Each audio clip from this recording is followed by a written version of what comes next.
Queridos, talvez vocês não conheçam o pastor Juarez. E deixa eu explicar.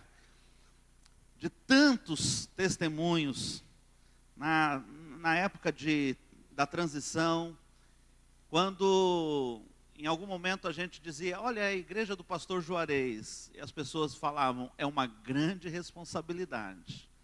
E o testemunho, né, alguns meses antes de estar assumindo a igreja, estive num congresso nacional, tanto a PIBJC, intimamente ligada ao nome e ao ministério do pastor Juarez, respeitados no Brasil inteiro, respeitados nessa comunidade que está inserida, para onde você anda aqui e diz que é da PIBJC, você é bem visto, é querido e glória a Deus. Talvez os irmãos tenham conhecido tão bem o ministério do pastor Juarez nesses anos, mas talvez ainda não façam ideia e ainda não calcularam o valor de um ministério íntegro como foram esses anos. E nós temos o privilégio de continuar contando com o nosso pastorzão. Deus o abençoe como sempre fez. Pai, eu sei o quanto o Senhor já tem usado a vida do teu filho, e talvez alguém possa entender, ó Pai amado, que possam, ó Deus, nesse tempo, em nome de Jesus, ainda contribuir poderosamente na edificação da tua igreja. Ó Pai amado, como sábio conselheiro, como este homem de Deus, ó Deus, que serve a sua geração de uma forma extraordinária. Nós queremos agradecer o privilégio de compartilhar esse tempo ao lado de um servo tão valoroso. E agora, como o Senhor já fez durante tanto e tanto tempo, continue a usar como um instrumento poderoso e afiado nas tuas mãos, para edificar a vida da tua igreja, em nome do Senhor Jesus. Amém, papai.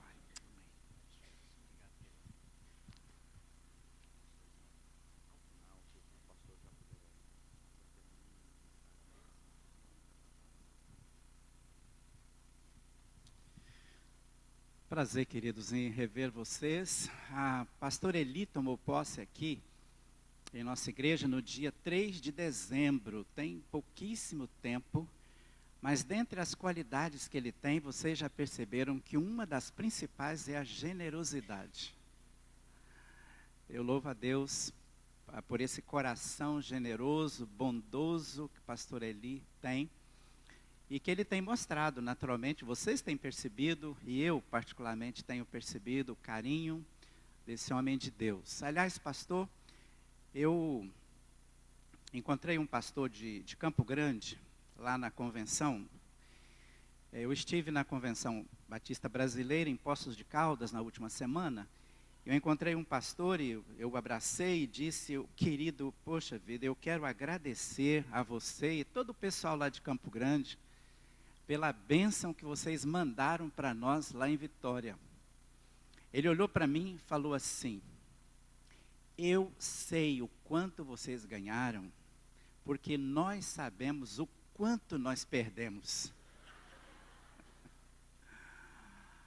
Obrigado, pastor. E, aliás, falando sobre embaixador, quantos aqui sabem, conhecem a organização Embaixadores do Rei das Igrejas Batistas, muitas delas? Então, eu não tive a oportunidade de ser embaixador do rei, porque daquela organização, porque quando eu estava naquela faixa etária, a igreja onde eu era membro não tinha a organização de embaixadores do rei. Ela teve depois, mais tarde.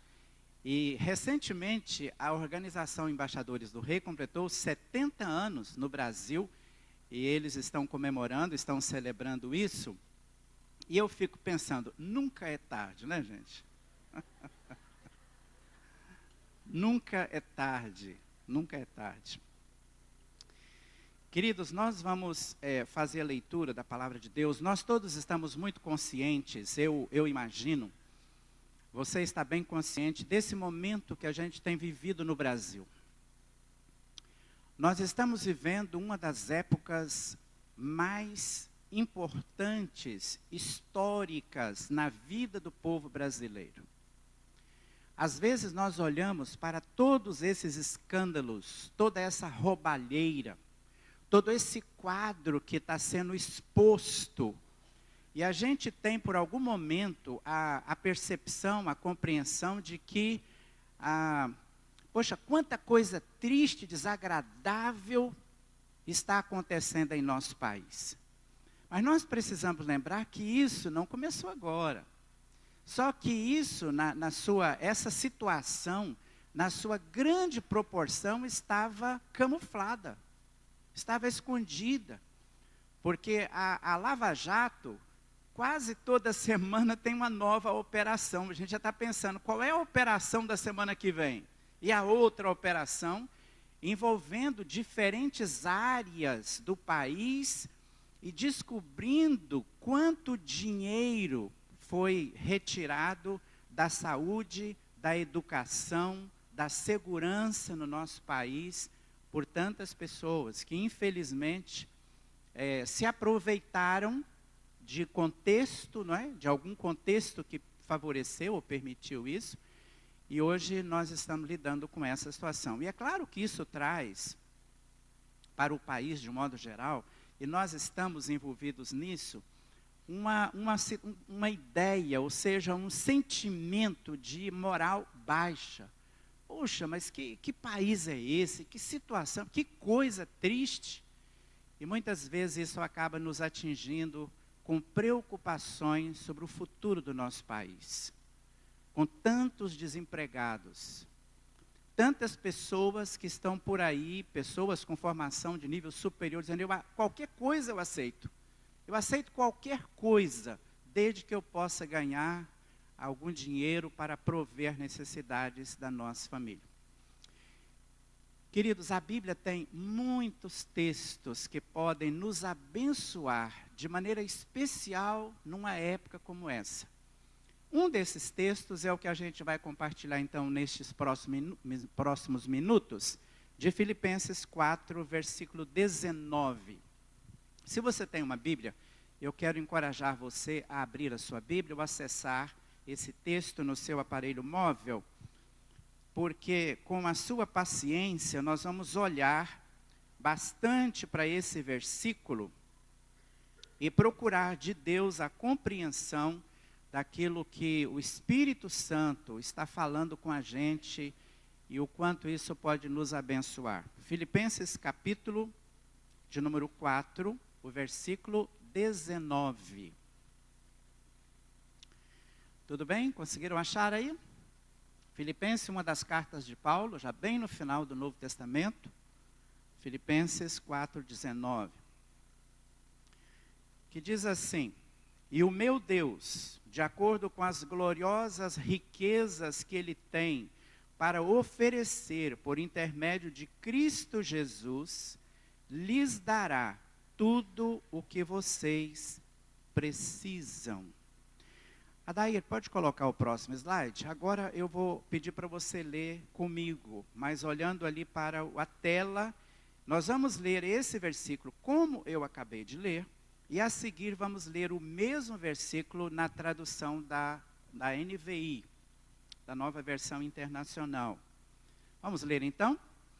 E o meu Deus, de acordo com as gloriosas riquezas que Ele tem para oferecer, por meio de Cristo Jesus, lhes dará tudo que vocês precisam.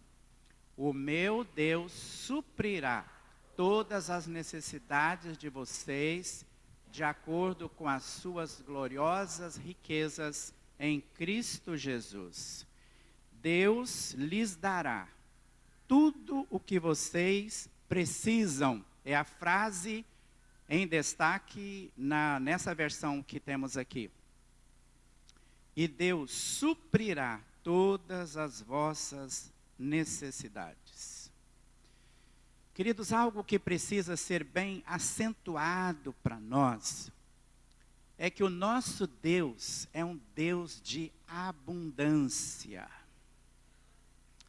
Tantos de vocês aqui conhecem a história daquela viúva pobre nós encontramos a sua história em 2 Reis, capítulo 4. O azeite que chegou, a bênção da provisão de Deus através do azeite que fluía do pequeno jarro daquela mulher, ele só parou de correr quando não havia mais vasilhas disponíveis. Todas as vasilhas que aquela família conseguiu foram cheias daquele azeite dado por Deus, até que nenhuma vasilha havia mais. E aquela mulher que estava, naquele momento, numa situação de penúria, seguindo a orientação do profeta, ela recebeu a bênção de Deus dessa maneira transbordante, literalmente, podemos dizer. E ela então vendeu uma parte daquele azeite, ela pagou a dívida e resolveu o problema de um credor que estava pressionando uma dívida que o marido falecido havia deixado, e ela teve garantida a sua sobrevivência. Deus de abundância. João capítulo 6, uma das narrativas da multiplicação dos pães. Jesus tomando 5 pães e 2 peixinhos, ele alimentou uma multidão de milhares de pessoas. E o detalhe nesse texto é que após saciar a fome daquelas pessoas, ele mandou que se recolhesse tudo o que sobrou. E a Escritura diz que 12 cestos cheios foram recolhidos.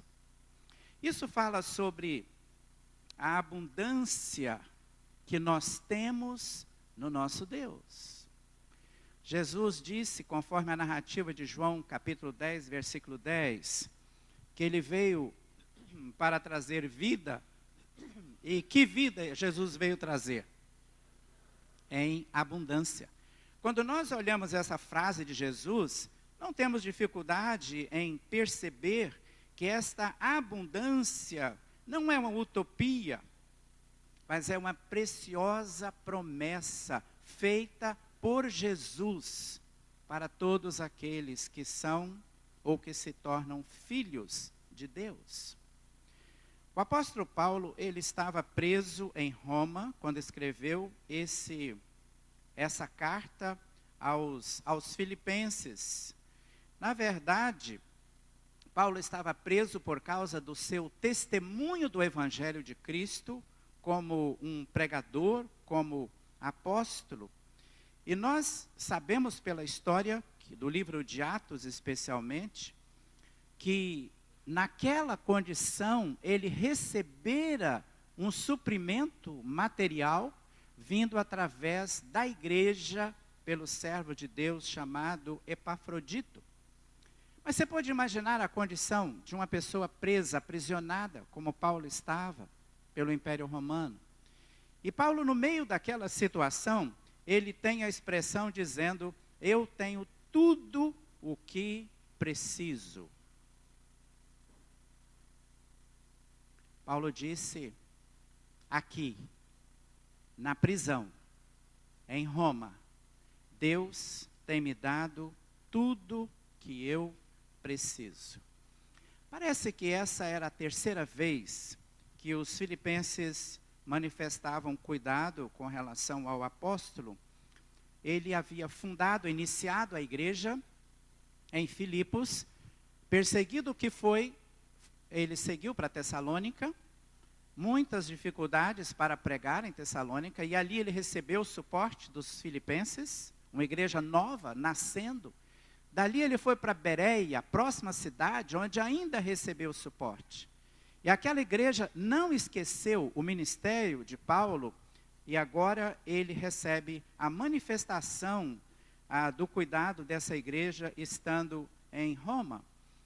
Essa carta de Paulo tem uma nota muito forte de agradecimento, mas sobretudo uma expressão muito carinhosa, que mostra o tipo de relacionamento que havia entre Paulo e a igreja dos filipenses. Alguém diz que a relação de Paulo com os filipenses era única.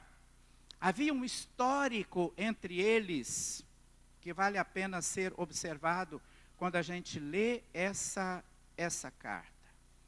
A igreja estava sendo instrumento de Deus para suprir as necessidades daquele pregador, daquele homem. Agora, o versículo que lemos aqui, versículo 19 do capítulo 4.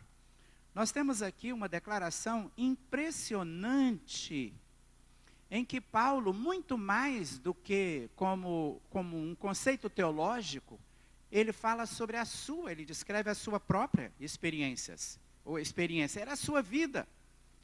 Isso é que ele experimentava no seu relacionamento com o Senhor. E eu venho aqui nesta manhã para dizer a você que eu creio que essa é uma verdade para os nossos dias, para o nosso tempo.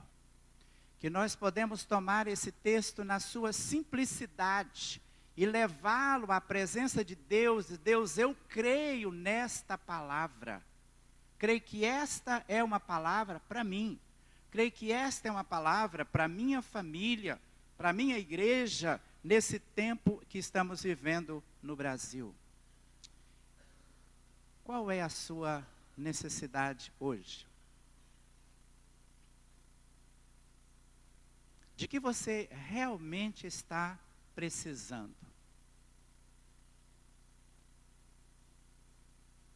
Seja qual for a sua necessidade. O que esse texto está falando é o seguinte: Deus é o nosso provedor. Deus não está desatento àquilo que está acontecendo conosco.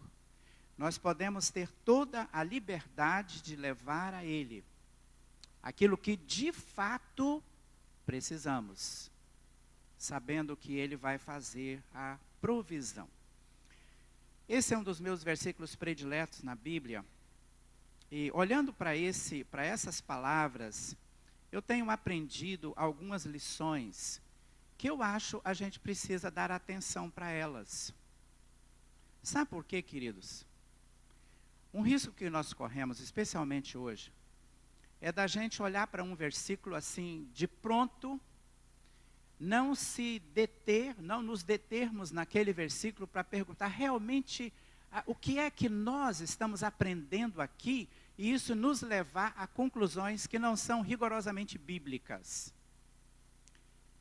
Então, há algumas frases, algumas colocações aqui dentro desse pequeno versículo que eu quero destacar, então, para nós aqui nesta manhã. Primeiramente, a provisão de Deus é fruto do nosso relacionamento com Ele. Tem a ver com o tipo de relacionamento que nós temos com Deus. O apóstolo Paulo inicia o versículo 19, você percebe que ele está fazendo uma conclusão da sua carta. Ele tem aqui essa conjunção, e o meu Deus. Está vendo como é que Paulo fala sobre Deus?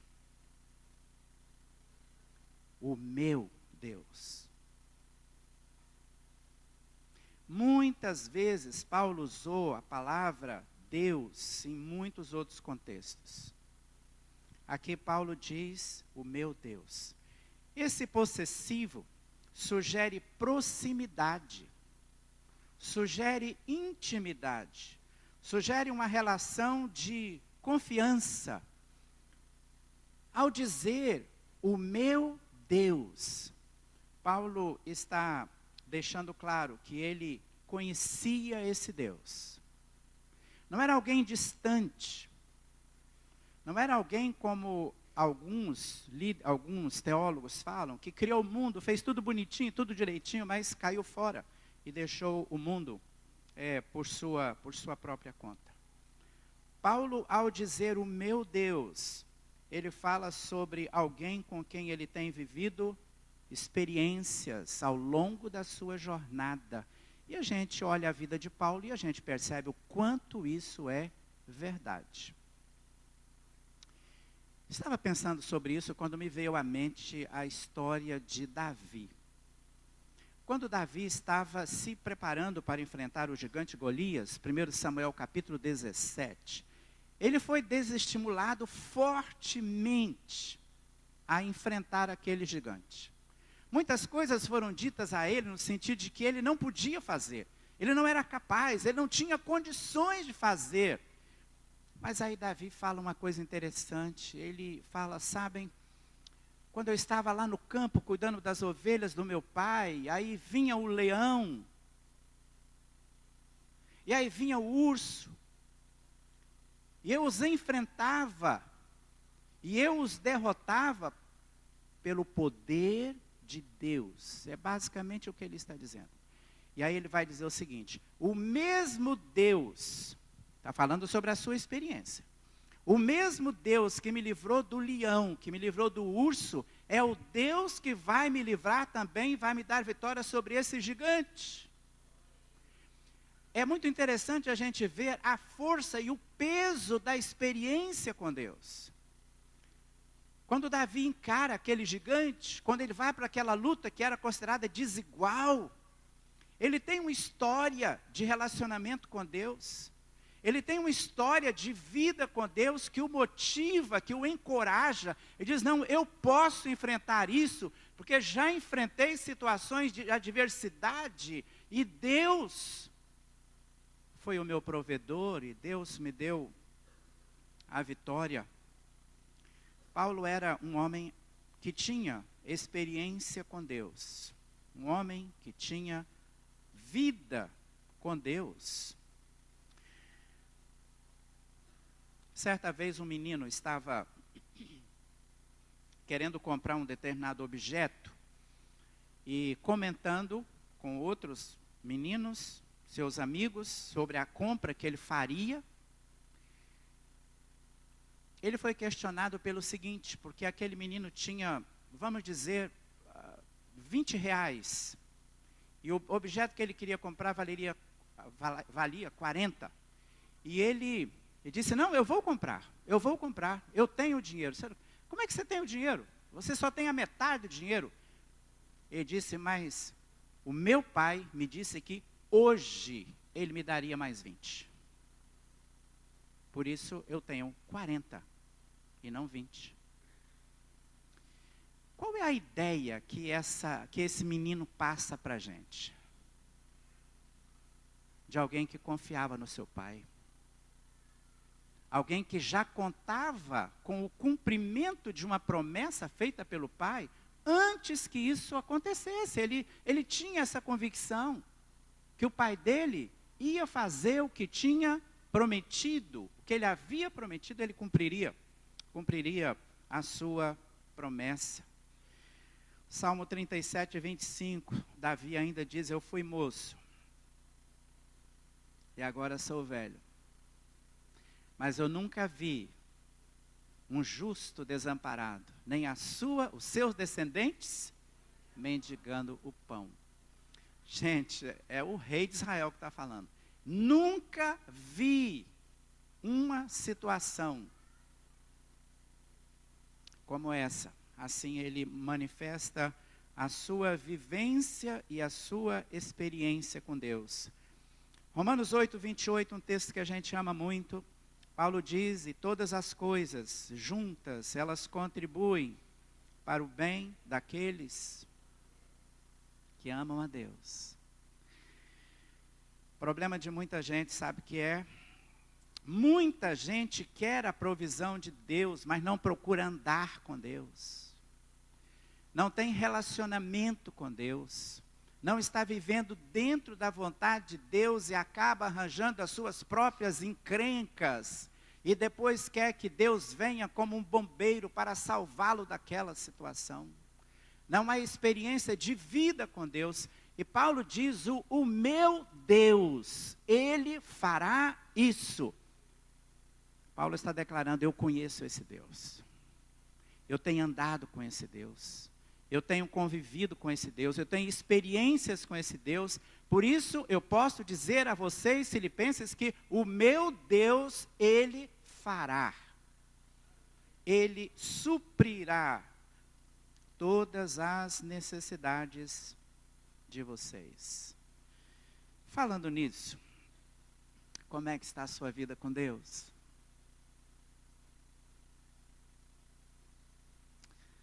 seu relacionamento com Deus. Você pode dizer assim com a boca cheia, o meu Deus, a partir da sua caminhada, da sua jornada com Ele. Outro fato que eu quero destacar nesse texto, a provisão de Deus, ela se baseia na sua infinita riqueza, porque Paulo continua dizendo assim, o meu Deus, segundo o quê? Ou de acordo, como? De acordo com as gloriosas riquezas que Ele tem. De acordo com as gloriosas riquezas que Ele tem para oferecer. Essa riqueza que menciona aqui no texto, ela procede de um tesouro que é infinito. Deus é a fonte de todos os recursos. Não há nada que foge, não há nada que escape. E Deus é uma fonte inesgotável. Por isso é que a gente ama tanto aquela expressão do Salmo 24.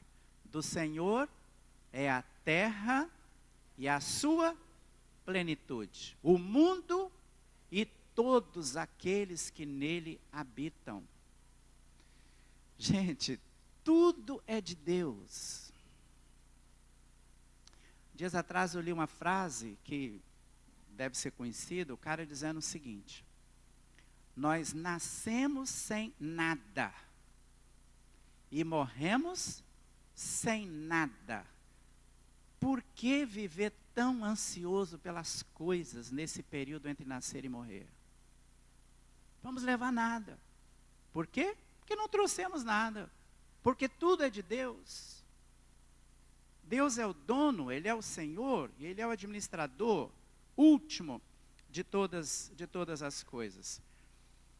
A expressão aqui, riquezas gloriosas, nós precisamos entendê-la dentro do contexto. Sabe por quê? Tem muita gente que quando lê esse versículo fala assim, as riquezas gloriosas do céu, as ruas de ouro, as coisas incríveis que a gente vai desfrutar no céu. Em sã consciência, a gente não diria que isso está fora do sentido do texto. Mas se você observar, o Paulo, ele está agradecendo aos filipenses, quando ele introduz esse versículo 19, está agradecendo pelo arroz, pelo feijão, pela carne seca, por aquela blusa de frio que eles mandaram para ajudá-lo. Ele está falando aqui sobre coisas que fazem parte do nosso dia a dia. Sabem, porque alguns acham que quanto mais a gente sofre aqui, melhor, porque guarda o bem bom para o céu. Mas isso não está de acordo com João capítulo 10, versículo 10. A vida abundante. Então, as gloriosas riquezas aqui tem a ver com aquele suprimento que Paulo recebeu. Deus pode mover o céu e a terra para atender necessidade dos seus filhos, amém? Pode. Isso está nas mãos de Deus, está nas mãos de Deus. Em Romanos 8 ainda, Paulo tem uma palavra, gente, muito legal. Ele fala assim, aquele que não poupou nem mesmo seu próprio filho, não nos dará com ele todas as outras coisas. Que outras coisas? Não sei qual é a sua necessidade, mas pegue a sua necessidade e coloca nesse embornão. Que está aqui. Dará todas as outras coisas. Ou seja, aquilo que de fato é necessidade. Nós estamos acostumados com as limitações que são naturais aqui. O nosso orçamento tem limites. A gente sabe, tem que...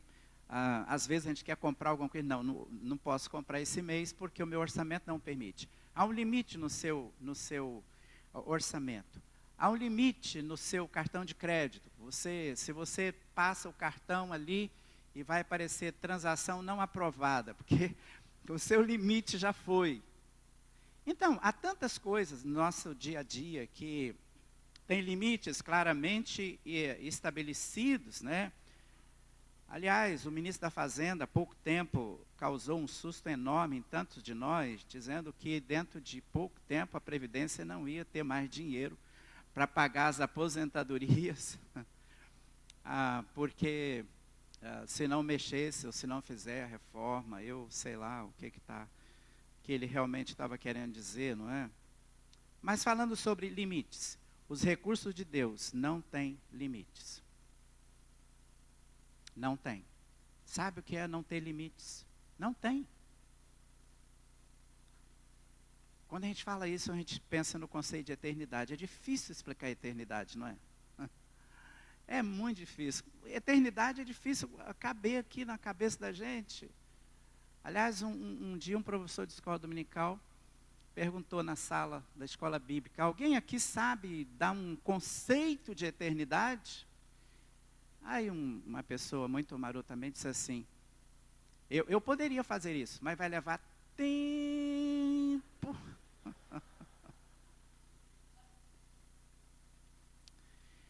Paulo ouviu a palavra do Senhor Jesus dizendo: a minha graça é suficiente para você.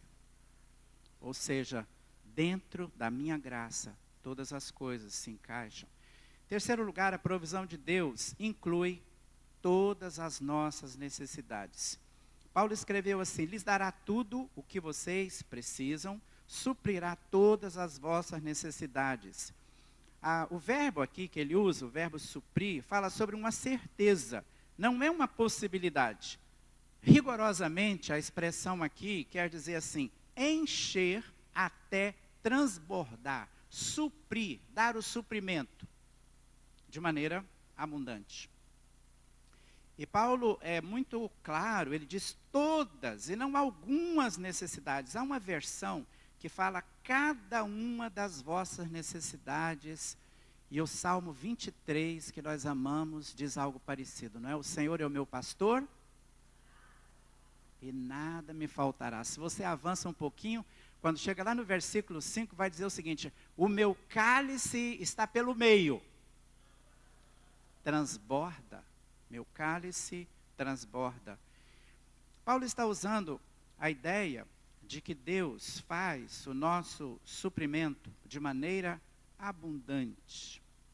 De maneira abundante. Filipenses 4:6, ele escreveu assim: não se preocupem com nada. Pelo contrário, apresentem nas vossas orações o que vocês precisam. Essa semana eu revi o filme da vida de George Miller. Século XIX, 1805, 1898. George Miller é tão conhecido no mundo todo, um ministério voltado para os órfãos. Ele, na verdade, nasceu na Prússia, mas o trabalho dele aconteceu na Inglaterra, em Bristol. E aquele homem, é uma história lindíssima de fé daquele homem, porque ele tomou o propósito de início, que ele não ia pedir um centavo a ninguém. Ele só ia pedir a Deus, só ia falar com Deus sobre as necessidades. E segundo os historiadores, ele chegou a abrigar 120 mil crianças órfãs. Um dia, segundo a história, George Miller estava lá no orfanato e a mesa do café da manhã estava posta. Mandou a meninada sentar, mas não tinha nada. Ele disse: nós não temos hoje, mas Deus tem. Quem quer orar? E uma criança se dispôs a orar e disse: mas ore agradecendo a Deus por aquilo que Ele vai nos dar para o café da manhã. Enquanto o menino estava orando, porque às vezes Deus age rapidamente, às vezes Ele dá um tempo porque Ele tem o programa dele. Enquanto o menino estava orando, alguém bateu fortemente na porta. E o Miller foi lá atender. A pessoa que recolhia leite nas fazendas em volta estava ali dizendo o seguinte: tive um problema com o meu carro, com o meu caminhão, e eu tenho tantos litros de leite que eu não quero jogar fora, e eu acho que vai poder ser útil aqui para vocês. Gente, o Deus de George Miller é o mesmo hoje. não mudou. Ele continua sendo o mesmo Deus. A gente sabe que a sociedade industrializada, ela cria necessidades para vender os seus produtos. E há muitas pessoas que vivem infelizes porque ele queria tanto comprar aquela geladeira, aquela Baissard de última geração e tal, e nessa geladeira está, queria tanto, e sofre porque não pode comprar uma geladeira nova, não pode, fica aborrecido porque o vizinho comprou um carro novo, um carro zero, e ele está com um carro que já tem 2 anos. Essas coisas, a sociedade cria necessidades porque ela precisa vender os seus produtos. Isso não é novidade para nenhum de nós, todos nós sabemos disso. E muita gente vive infeliz porque diz, eu não tenho isso, não tenho aquilo, não tenho. Mas a pergunta é, o que realmente é necessário para nós, gente? O que realmente nós precisamos para viver? Eu posso dizer, eu acho, sem medo de errar, que todos nós aqui temos muito mais do que é necessário, rigorosamente, para viver. Daí a gente tem que prestar atenção nesse texto. Paulo não está dizendo que Deus suprirá cada um dos nossos desejos e cada uma das nossas vontades. Mas ele está dizendo cada uma das nossas necessidades. Cada uma das nossas necessidades. E agora que Paulo está preso, recebe o donativo, e ele diz, eu tenho tudo o que preciso, e até mais do que isso, Filipenses 4:18. Próxima vez que você for orar para pedir alguma coisa para Deus, você pode usar esse versículo aqui, Filipenses 4:19. Mas enquanto você estiver usando, por favor, pergunte para você mesmo, isso é uma necessidade? Fala, pastor, mas Deus não dá além da necessidade? Mas claro que dá. Deus é especialista em fazer mimos com a gente. Sabe? Eu acho que você vive isso, de vez em quando, Deus te dá, caramba, Deus, poxa vida, que coisa, o Senhor me deu isso, não acredito que o Senhor me deu isso. Mas lembre-se, são os mimos de Deus, isso não está aqui nesse versículo. Isso ultrapassa. O que está falando aqui é necessidade. E por último, a provisão de Deus é oferecida por meio do seu Filho, de Jesus Cristo. O texto vai dizer, e o meu Deus, de acordo com as gloriosas riquezas que Ele tem para oferecer, por meio de Cristo Jesus. O Senhor Jesus Cristo é o mediador, Ele é o canal, aquele que nos liga a Deus. Todas as bênçãos que nós recebemos, advindas do Pai, elas fluem para nós através de Jesus. Tudo que Deus faz na nossa vida, Ele faz mediante o seu Filho. Deus escolheu fazer isso. Sabe por quê? Porque Jesus veio como o Deus encarnado. Jesus veio aqui, Ele andou no nosso chão, Ele pisou o nosso solo, Ele passou momentos em que teve fome, teve sede. Jesus enfrentou as nossas lutas. Você percebe como Deus é maravilhoso, como Ele é carinhoso. Até nisso Deus está cuidando de nós. Nós falamos sobre as nossas necessidades para alguém que sabe o que nós estamos falando. Porque viveu nesse mundo, enfrentou as lutas, enfrentou os desafios. Quando nós falamos para ele sobre as nossas necessidades, não estamos falando para alguém que desconhece aquilo, mas alguém que sabe o que realmente nós estamos passando, nós precisamos. Mateus 28:18, Jesus diz, toda a autoridade, todo o poder me foi dado, no céu e na terra. João 15:5, sem mim vocês não podem fazer nada, é Jesus. E Paulo, Filipenses 4:13, na versão mais antiga, diz, eu posso todas as coisas, naquele que me fortalece, ou em Cristo que me fortalece. Por isso, a promessa que aparece aqui nesse texto que a gente leu, que a gente está considerando, ela passa pela mediação de Jesus Cristo. Por isso, Há um antigo cântico que diz o seguinte: quem tem Jesus, tem tudo. Quem não tem, não tem nada. Adaí, podemos passar? Eu quero que vocês olhem, eu vou terminar, viu, pastor, agora, com um pequeno vídeo. É uma história que eu acho que você conhece, mas eu pensei que essa história pode mostrar para nós essa verdade. Só Jesus. Todas as bênçãos de Deus chegam para nós através do Filho, através de Jesus.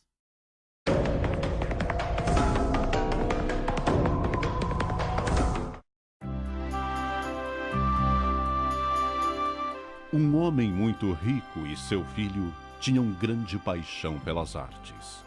Tinham tudo em sua coleção, desde Picasso até Michelangelo. Muito unidos, sentavam-se juntos para admirar as suas grandes obras.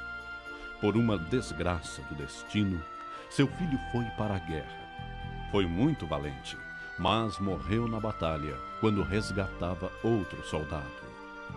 O pai recebeu a notícia e sofreu profundamente durante muitos anos.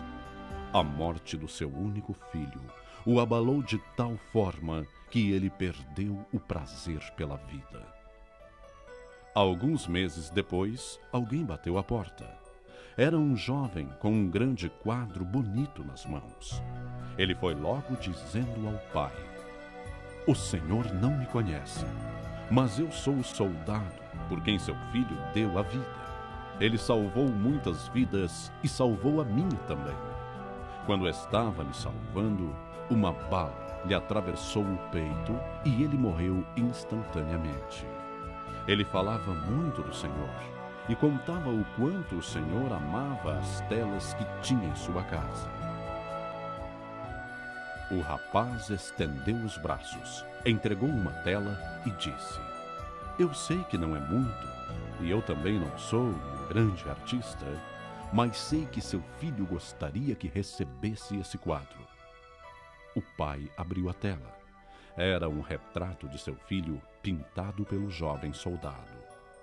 Ele olhou com profunda admiração a maneira na qual o soldado havia capturado a personalidade de seu filho na pintura. Ele agradeceu ao jovem e ofereceu-se para pagar pela obra. "Não, senhor, eu nunca poderei pagar o que seu filho fez por mim. Essa pintura é um presente." O homem morreu alguns meses mais tarde e foi anunciado um leilão de todas as suas obras de arte. Muita gente importante chegou ao local no dia marcado. Havia muita expectativa para comprar verdadeiras obras de arte. Entre as peças valiosas estava o retrato do filho. O leiloeiro bateu seu martelo para dar início ao leilão. "Começaremos o leilão com o retrato O Filho. Quem oferece o primeiro lance? Quem oferece por este quadro?" Um grande silêncio.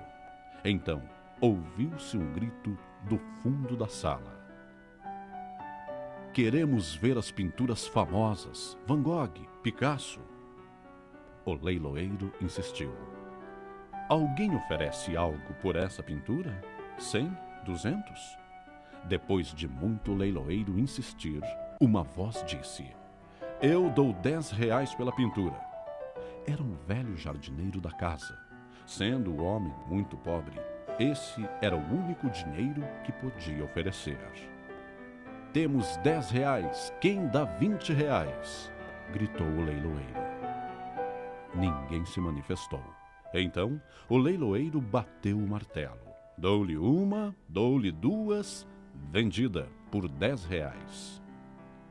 E um homem ao fundo disse: "Agora vamos começar o leilão com as peças valiosas." O leiloeiro soltou seu martelo e disse: "Sinto muito, damas e cavalheiros, mas o leilão chegou ao fim." "Mas e as pinturas?" perguntaram os interessados. "Eu sinto muito", disse o leiloeiro. "Quando me chamaram para fazer o leilão, havia um segredo estipulado no testamento do antigo dono. Somente a pintura O Filho seria leiloada." Aquele que a comprasse herdaria absolutamente todas as posses deste homem, inclusive as suas famosas pinturas. O homem que comprou o Filho fica com tudo.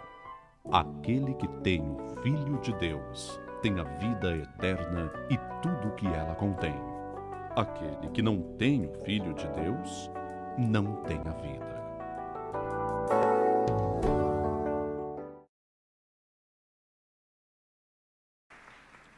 Eu acho que a pergunta que, evidentemente, a gente precisa fazer nessa hora é: você já tem Jesus? Você já tem Jesus na sua vida? A palavra de Deus, de Filipenses 4:19, diz que é por meio do Filho que todas as bênçãos de Deus chegam a nós. É por Ele que nós somos salvos, mas é por Ele que Deus derrama a sua bênção sobre a nossa vida. Seja qual for a crise, seja qual for a situação, nós podemos ter a provisão de Deus, mas precisamos, antes disso, tomar uma posição a respeito de Jesus Cristo, a respeito de Jesus.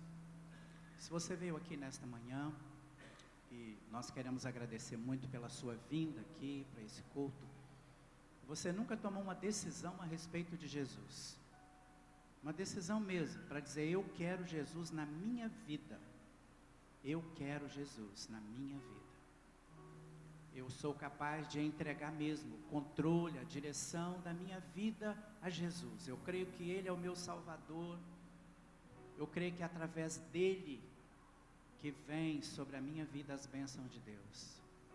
Tome a sua decisão nesta manhã.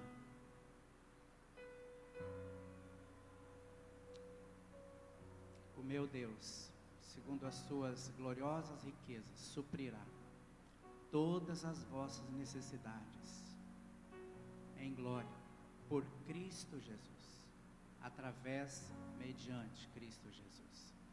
Nós vamos ficar em pé, vamos cantar uma melodia.